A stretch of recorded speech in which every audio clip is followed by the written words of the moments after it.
Hello students, आज मैं आपको लेसन 4 का व्यावसायिक सेवाओं के प्रकार के बारे में बताऊंगी। सेवाओं को हम 3 भागों में बांट सकते हैं: व्यावसायिक सेवाएं, सामाजिक सेवाएं और व्यक्तिगत सेवाएं। सबसे पहला है व्यावसायिक सेवाएं।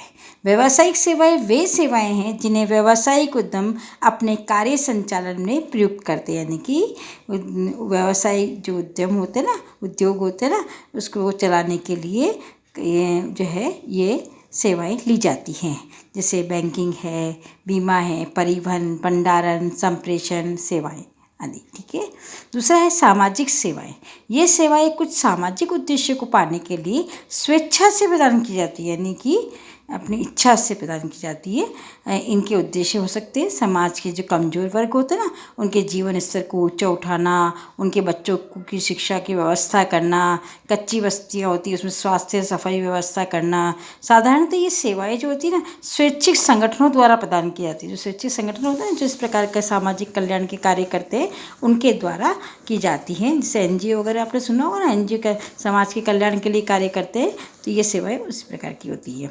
इसके बदले में कुछ राशि लेते हैं ताकि वे अपनी लागत को पूरा कर सकें, यानी कि इसमें लाभ आपका कुछ नहीं मतलब नहीं होता है। सेवाएं देने का मतलब होता है जो उनका खर्चा होता है ना, थोड़ा बहुत उनके लिए थोड़ा बहुत वो लेते हैं बदले में राशि। उदाहरण के लिए जैसे गैर सरकारी संगठन जैसे NGO है, सरकारी एजेंसियों के द्वारा प्रदत्त स्वास्थ्य शिक्षा संबंधी सेवाएं हैं, इस प्रकार की सेवाओं के अंदर आते हैं, है ना। दूसरे सरकारी एजेंसियाँ भी करती है ना समाज के कल्याण के लिए, गरीब बच्चों को है ना निःशुल्क पढ़ाना करना, ये सारी चीज़ें इसमें आ जाएगी। ठीक है। तीसरा है व्यक्तिगत सेवाएं। ये वे सेवाएं जिनका अनुभव विभिन्न ग्राहकों द्वारा अलग अलग तरीके से होता है, इसमें एकरूपता नहीं होती है। ये सेवाएं प्रदान करने के अनुसार भिन्न भिन्न हो सकते हैं, साथ ही ग्राहकों की पसंद आवश्यकता पर निर्भर करती है। जैसे इनके उदाहरण पर्यटन है, मनोरंजन सेवाएं हैं, जलपान गृह हैं, ये सब व्यक्तिगत सेवाएं में आएगा, जो अपने अपने हिसाब से व्यक्ति अपने ग्राहकों को ये इस प्रकार की सेवाएं प्रदान करता है। अब व्यावसायिक सेवाओं के बारे में पढ़ेंगे। व्यावसायिक सेवाएं, आज कंपटीशन का युग है और आज का सिद्धांत है जो सर्वथा योग्य है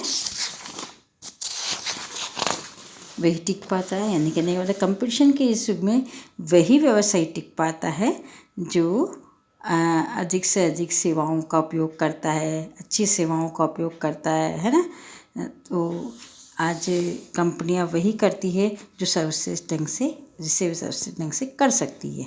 आज व्यवसायी इकाइयाँ पेशेवर व्यावसायिक सेवाओं पर अधिक निर्भर कर रही है, यानी कि जो व्यवसायिक संगठन होते हैं ना, वो जो पेशेवर व्यावसायिक सेवाएं जिन्होंने सेवाओं को पेशे के रूप में अपना रखा है, विशिष्ट सेवाएं प्रदान करते हैं, ऐसे सेवाओं पर ज़्यादा निर्भर हैं ताकि वो कंपटीशन में टिक सकें।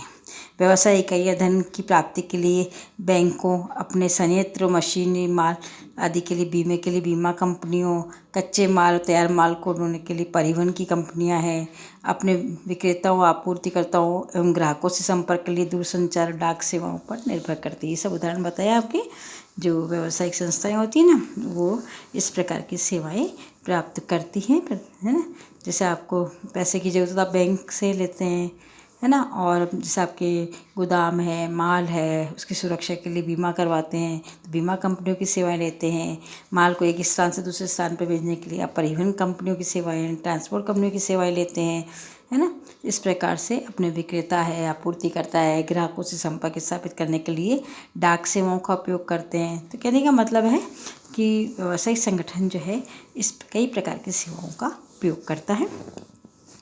आज के वैश्विक जगत में भारत तेज़ी से बदल रहा है और सेवा उद्योग में प्रवेश कर चुका है। सेवा उद्योग बहुत महत्वपूर्ण है और दुनिया के विकसित देशों को सेवाएं उपलब्ध करवाने की हो तो भारत जो विकासशील देशों में प्रतियोगिता में काफ़ी आगे हैं। बहुत सी विदेशी कंपनियां चाहती है कि भारत उनके देश में व्यावसायिक सेवाएं प्रदान करे और व्यवसाय के कुछ कार्य भारत में भी हस्तांतरण कर रहे हैं। आप देखिए व्यावसायिक सेवाओं के प्रकार में सबसे पहला आता है बैंकिंग। वाणिज्यिक बैंक अर्थव्यवस्था की महत्वपूर्ण संस्था होती है। वाणिज्यिक बैंक मतलब कॉमर्शियल बैंक। कॉमर्शियल बैंक का मतलब ये नहीं कि कोई नाम विशेष कॉमर्शियल बैंक, उससे मतलब नहीं है। जैसे स्टेट बैंक है, पंजाब नेशनल बैंक है, बड़ौदा बैंक है, ये सब वाणिज्यिक बैंक है, कॉमर्शियल बैंक ही कहलाती है सब। ठीक है। अपने ग्राहकों को संस्थागत साधन उपलब्ध कराते हैं। भारत में बैंकिंग कंपनी वह है जो बैंकिंग का व्यापार करती है। जैसे बैंकिंग कंपनी का जो अर्थ बताया ना, बैंकिंग कंपनी क्या है? जो बैंकिंग का कार्य करे। अब बैंकिंग का कार्य क्या होता है? ऋण देना और जनता से जमा स्वीकार करना, है ना, और जो इन्हें मांगने पर या अन्य किसी प्रकार से भुगतान करना। कहने का मतलब आज हम पैसे बैंक में जमा कराते हैं ना, तो हम वापस अगर हमें ज़रूरत होती है तो हम मांगने जाते हैं। मांगने का मतलब होता है हम कैश भी निकाल सकते हैं, चेक द्वारा भी, ड्राफ्ट द्वारा, किसी भी प्रकार से हम बैंक से निकाल, लेकिन मांगने पर ही दे होता है। आप मांगोगे बैंक से तभी बैंक पैसा वापस देगा। और बैंक लोन भी देता है ना। सरल शब्दों में बैंक जमा के रूप में धन स्वीकार करते हैं, जिसे मांगने पर ही लौटाया जाता है, और ऋण देकर लाभ कमाते हैं। बैंक क्या करते हैं? तो एक तरफ तो जमा स्वीकार करते हैं जनता से, और दूसरी ओर क्या करते हैं? जो जनता से जमा स्वीकार करते हैं ना, जो पैसा बैंक के पास बहुत सारा इकट्ठा हो जाता है, तो उस पैसे को बैंक क्या करते हैं? लोन देते हैं व्यावसायिक संगठनों को, है ना, और लोन दे के ब्याज प्राप्त करते हैं। तो यही तो बैंक का प्रॉफिट होता है ना। ठीक है। और बैंक लोगों की बचत को जमा करते हैं और व्यवसाय को उसके पूंजीगत और आयगत साधनों में जो है धन उपलब्ध करवाते हैं।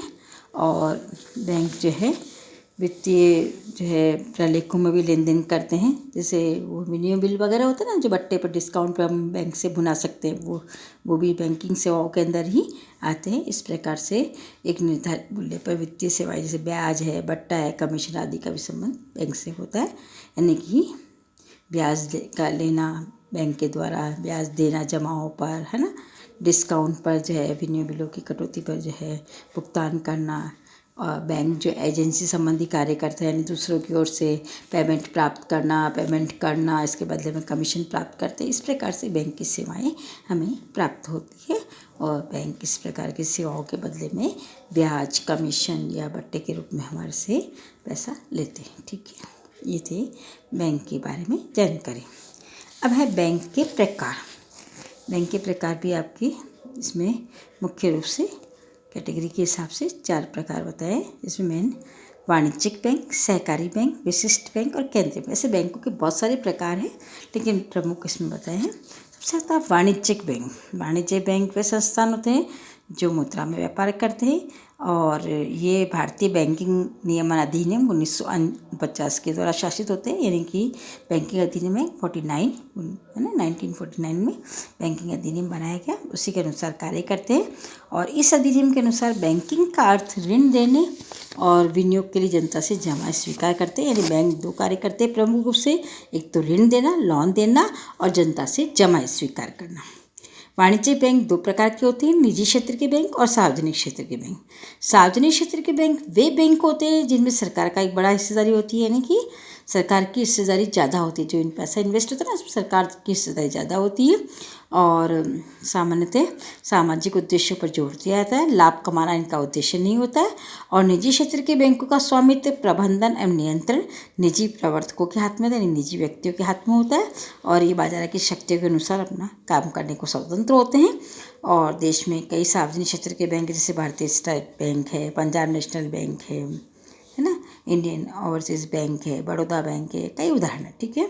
और निजी क्षेत्र के बैंक पे आपने सुने होंगे HDFC है, ICICI है, कोटक महिंद्रा बैंक है, जम्मू कश्मीर बैंक है। इस प्रकार से ये निजी क्षेत्र के बैंक कहलाते हैं। ठीक है, ये आपके बैंकों का पहला प्रकार है वाणिज्यिक बैंक, जिसके बारे में मैंने आपको बताया। बाकी 3 प्रकार और है, सहकारी बैंक, विशिष्ट बैंक और केंद्रीय बैंक, जिसके बारे में नेक्स्ट वीडियो में बताएंगे। Okay, take care, bye.